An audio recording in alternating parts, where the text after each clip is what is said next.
அந்த காலத்துல எல்லாம் இந்த செய்தி எப்படி மக்கள் ஏத்துக்கிட்டாங்களோ இறை தூதர்னு சொல்லி ஏத்திருப்பாங்க. இன்னைக்கு எல்லாம் ரசூலுல்லாஹ் சொன்ன இந்த வார்த்தையை நம்புறது பெரிய மேட்டரே இல்ல. ஏன் எப்படி நான் பார்க்காம அவர் என்ன பாக்குறாருன்னு நினைக்கிறது?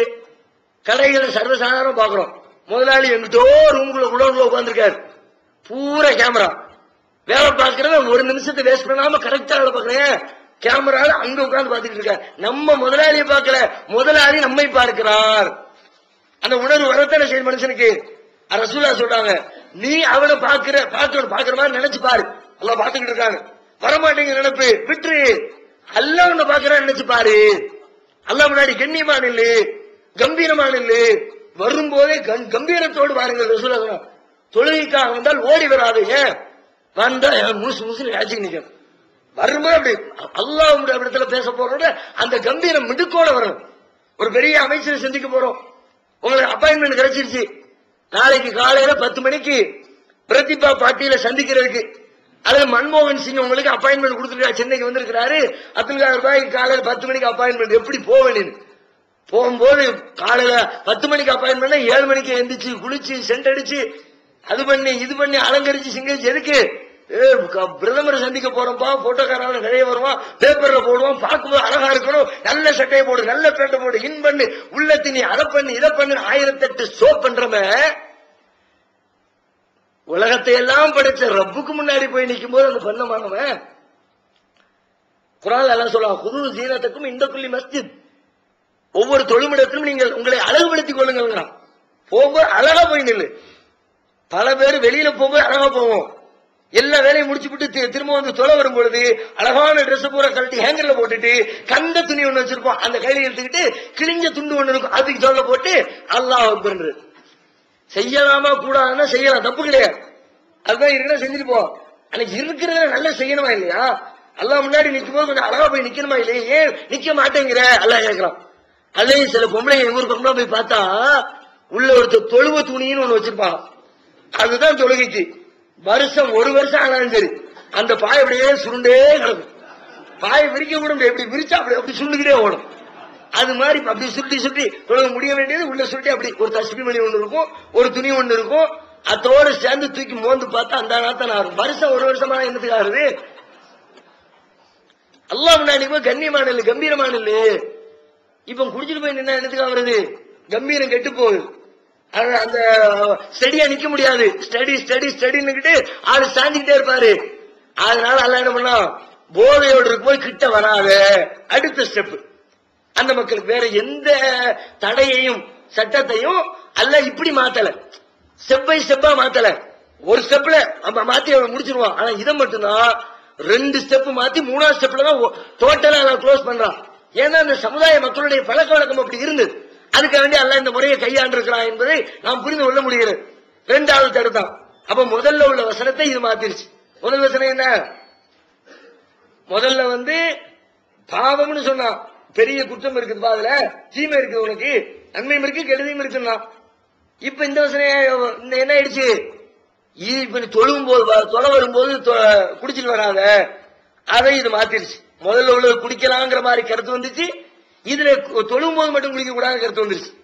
அடுத்து என்ன பண்ணா, அதுக்கப்புறம் சிறிது மீண்டும் சில பேர் போய் கேட்கிறாங்க அல்லாஹ்வுடைய தூதரிடத்துல, இது சம்பந்தமா விளக்குங்க அப்படின்ற மாதிரி கேட்கும் பொழுது அடுத்த அல்லாஹ் வசனம் இறக்கி வைக்கிறான். 5வது அத்தியாயம் 90, 91 ஆகிய வசனத்தை இறக்கி வச்சு டோட்டலா இனிமேல் இதுவரைக்கும் இந்த மது அருந்துவதற்கு உங்களுக்கு வழங்கப்பட்டிருந்த அனுமதி இத்தோடு முடிக்கப்படுகிறது, இதுக்கு மேல யாரும் நினைச்சு பார்க்க கூடாது என்று சொல்லி அல்லாஹ் குர்ஆன் வசனம் எனக்கு எப்படி இருக்குன்னா, யா அய்யுஹல்லதீன ஆமனூ இன்னமல் ஹம்ரு வல் மைசிரு வல் அன்சாபு வல் அஸ்லாமு ரிஜ்சும் மின் அமலி ஷைத்தான் ஃபஜ்தனிபூஹு லஅல்லகும் துஃப்லிஹூன். யா அய்யுஹல்லதீன ஆமனூ, இறை நம்பிக்கையாளர்களே, இன்னமல் ஹம்ரு வல் மைசிர், மதுபானமும் சூதாட்டமும், வல் அன்சாபு வல் அஸ்லாமு, பலிபீடங்களும், பலி கொடுக்கிறதுக்காக வேண்டி எடுத்து வச்சிருப்பாங்களே பலிபீடங்களும், அது மாதிரி குறி கேட்பதற்காக பயன்படுத்தக்கூடிய அம்புகளும், ரிஜிசும் மின் அமலி ஷைத்தான், ஷைத்தானின் நடவடிக்கை, ஒரு அருவருப்பான காரியம், ஃபஜ்தனிபூஹு, அதை விட்டு நீங்கள் விலகிக் கொள்ளுங்கள், அதிலிருந்து நீங்க தவிர்த்து கொள்ளுங்கள் என்று அல்லாஹ் வசனத்தை அடுத்த வசனத்தில் சொல்றான். இன்னமா யுரீது ஷைத்தானு ஐயூகியா பைனக்குமுல் அதாவத வல் பக்லா ஃபில் ஹம்ரி வல் மைசிரி வ யசுத்தக்கும் அன் ذிக்ரில்லாஹி வ அனிஸ் ஸலாத்தி ஃபஹல் அன்தும் முன்தஹூன். இன்னமா யுரீது ஷைத்தான் விரும்புவதெல்லாம் ஐயூகியா பைனக்குமுல் அதாவத வல் பக்லா, வெறுப்பையும் பகைமையும் மதுவின் மூலமாக சூதாட்டத்தின் மூலமாக உங்களுக்கு இடையில பகைமை உருவாக்க பாக்குறான். பகைமை வருதா இல்லையா? குடிக்கிற வரைக்கும் தோல் மேல தோல் போட்டு அப்படியே ஃப்ரெண்ட்ஸா போய்கிட்டு இருந்தவங்க குடிச்சதுக்கு பிறகு ரெண்டு பேரும் சட்டை பிடிச்சி நீ எப்படா சொல்ல போச்சு, ஒண்ணுமே சொல்லிருக்க மாட்டான், நீ எப்படி சொல்ல போச்சுன்னு மல்லுக்கு நிக்கிறான், அடிச்சுக்கிட்டு உருள்றான், நட்பு கெட்டு போயிருது, கோபம் வருது, தேவையில்லாம வெறுப்பு வருது, ஒருத்தன் போட்டு அடிக்கிறான், அறிவு கெட்டு போயிருது. அல்லாஹ் சொல்றான், இது உங்களுக்கு இடத்துல பகைமையை உருவாக்குறதுக்கு ஷைத்தான் பண்ற வேலை. சுத்தக்குமான் திக்ரில்லா, அல்லாஹ்வுடைய நினைப்பை விட்டு உங்களை திருப்புறதுக்கு ஷைத்தான் பண்ற வேலை. அனிஸ்ஸலா, தொழுகையை விட்டு உங்களை மாத்துறதுக்கு ஷைத்தான் பண்ற வேலை. ஃபஹல் அன்தும் முன்தஹூன், இதிலிருந்து நீங்கள் விலகிக் கொள்ள மாட்டீர்களா என்று மூன்றாவது வசனத்தை இறக்கி வச்சு அத்தோட அல்லாஹ் ஸ்டாப் பண்ணிட்டான். இனிமே யாரும் சில பேர் இதை கூட விவரம் கட்ட நம்ம ஆட்கள் சில பேர் இருக்கிறாங்க. அதாவது இந்த குர்ஆன் எப்படி அல்லாஹ் இறக்கி வச்சு 1 by 1 மாத்துறானோ, இப்ப நமக்கும் இந்த 1 by 1 மாறுறது இருக்குது. எப்படிப்பா 1 by 1? இப்ப நான் ஸ்டார்டிங்ல குடிச்சுக்கலாம், அதுக்கப்புறம் கொஞ்ச நாளைக்கு பிறகு தொழுகைக்கு மட்டும் குடிக்காம இருக்கணும், அதுக்கப்புறம் கொஞ்ச நாளைக்கு பிறகு ஒரேடியா குடிக்காம இருக்கணும், அப்படி அனுமதி இருக்குது. சரி, எவ்வளவு நாளைக்கு நீ குடிக்காம இருப்ப? எவ்வளவு ஆர்டர் வரணும்ல, ஆர்டர் வந்துச்சு நிறுத்தி விட்டாங்க, எப்ப உனக்கு யாரும் ஆர்டர் தருவா? அல்ல சொல்லுவானா, போதும்பா 2.25 வருஷம் ஆயிடுச்சு போதும், அடுத்த ஸ்டெப்புக்கு மாதிரி நல்லா வந்து சொல்லுவாங்க. உனக்கு குடிக்கணும் ஆசைப்பட குடிச்சு தொலை, எதுக்கு குர்ஆனை சொல்லிக்கிட்டு குடிக்கிற? உனக்கு குடிக்கத்தான் வேணும், அதுலதான் போய் சாவேனா விழுந்து சாவ யார் வேண்டாம் தான், அது எதுக்கு குர்ஆன் இஸ்லாமே இப்படி சொல்லுதுன்னு சொல்ற? கடந்த காலத்துல அப்படித்தானே சொன்னாங்க.